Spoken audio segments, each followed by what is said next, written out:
Right, can this group explain to me what's happened here? So basically what has happened is that we have filtered the water with an insoluble, because if we filtered it with a soluble, the solid will dissolve into the water. So that is why we use an insoluble, so it wouldn't dissolve into the water. And which material was insoluble? The sand. Okay, and what's in that funnel? The sand is in the funnel. And what's this process called? Filtration.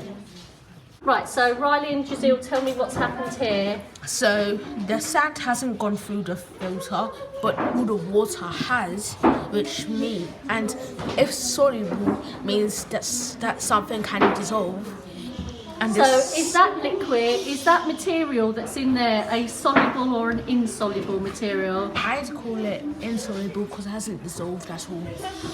And what's this process called that you've just tried out? Filtering, good. Okay, this group, can you explain to me what process you've been testing? Filtration. And tell me how that works. Basically, it takes a solid and a liquid and literally separates them. How? By basically an insoluble. What's this thing called? Sand. But what's the what Filter paper. filter paper? Filter paper. And explain to me how it works. It takes the liquid and it stops the solid from passing. Yeah, it literally separates liquid from solid. And it only needs to be insoluble. Excellent. Why is that, Judah? It's because if it's soluble, it like wouldn't work properly.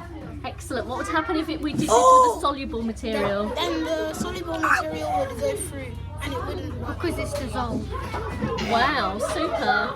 And now it's just machine. Right, explain to me what's happened here. So what has happened here is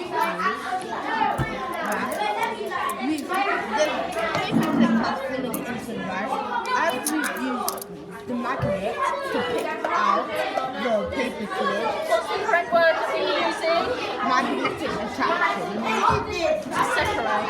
to separate the rice and the paper. This group here, tell me what's happened here. So the rice got mixed with the raisins. No, the flour. The flour got mixed with the raisins. So were they solid, liquid? What did you start with? Solid. How many solids? Two. Okay, tell me what happened. So what happened was we put a little bit of flour inside of this, and the flour was mixing up with the raisins, and we shaked it a little bit. The flour would go down, and the flour also covered up in the raisins as well. What's this process called? Sieving. And what can we use sieving for? Separating what? We're separating two solids.